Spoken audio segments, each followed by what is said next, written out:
好，接下来还有一个问题是大家非常关注的，就是很多的朋友啊，我们在美国其实多多少少都已经得过新冠了，对不对？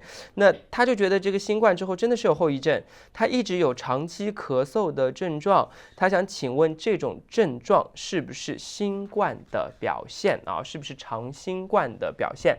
还是请到我们的邓医生来看一下这个专业人士他是怎么说的。不少人在得到新冠病毒感染后，虽然他已经好了，检查也成为阴性，但是有些症状还会持续好久，达到2个月、3个月甚至6个月以上之久。这些叫做急性 COVID 后遗症，简单的英文名词就叫 Long COVID， 长期 COVID。症状的范围很广，包括疲劳、咳嗽、胸口不舒服、气喘、嗅觉、味觉异常、肌肉关节酸痛、记忆不好、紧张、忧虑，种种都有可能。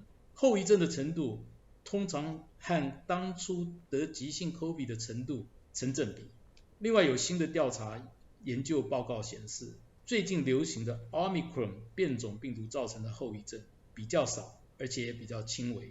如果症状持续太久的话，还是要去看医师检查一下，排除一下严重的问题。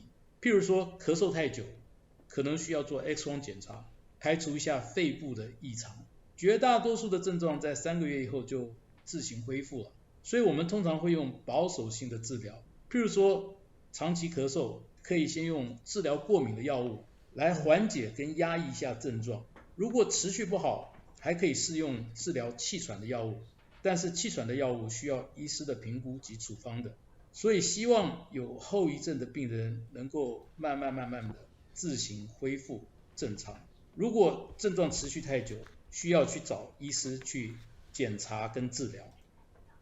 好，再次感谢我们的邓医生。